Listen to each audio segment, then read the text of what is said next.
জামাত ইসলামের প্রার্থী মতিউর রহমান সাহেব একটি কথা বলেছেন, আপনি কি ইউটিউবে দেখেছেন? 100 কোটি টাকার বিনিময়ে জনাব মঞ্জুর ইসলাম মঞ্জু বীরগঞ্জে কাহালের মাটিতে মনোনয়ন নিয়ে এসেছেন। লজ্জা থাকা উচিত।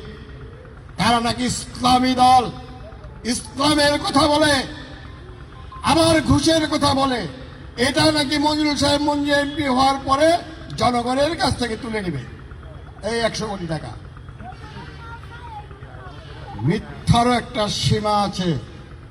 জনগণের সামনে আর ভাওতাবাজি করবেন না, মুনাফেকি করবেন না।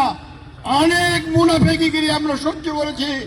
আমাদের প্রার্থী মঞ্জুর ইসলাম মঞ্জু সাহেব সম্বন্ধে যদি কোনো কটূক্তি করে থাকেন, আমরা দাঁত ভাঙা জবাব দিতে বাধ্য হব। নমিনেশনের জন্য আমার 1 টাকাও খরচ নেই। অনেক দল তো 100 কোটি টাকা দিয়ে নমিনেশন বানছে। আচ্ছা, 100 কোটি টাকা দিয়ে যে নমিনেশন কিনছে, এই টাকা আপনাদের ঘাড়ের উপর তুলবে না? আমার দলে 1 টাকাও লাগে না। আমার শুধু বলছে তুমি ঢাকা আসো। আমার তো এখানে প্রার্থী হওয়ার কথা ছিল খোদাবস্থায়।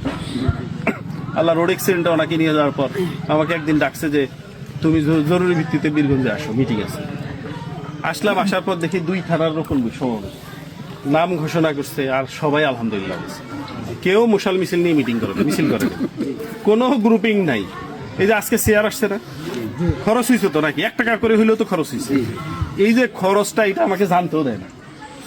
পকেট থেকে খরচ করে। কেন জানতে দেয় না? যে আপনি যদি পকেট থেকে খরচ করেন, তাহলে আপনাকে এই টাকা তোলার জন্য চিন্তা থাকবে। আপনাকে টাকা তোলার চিন্তা আমরা করতে দিতে চাই না, এবং খরচও করতে দিতে চাই। আপনাকে সাথে নিয়ে আমরা এই এলাকার উন্নয়ন করব, এই এলাকার দুর্নীতি বন্ধ করব, ফলে খরচের টেনশন আপনাকে আমরা দিতে চাই।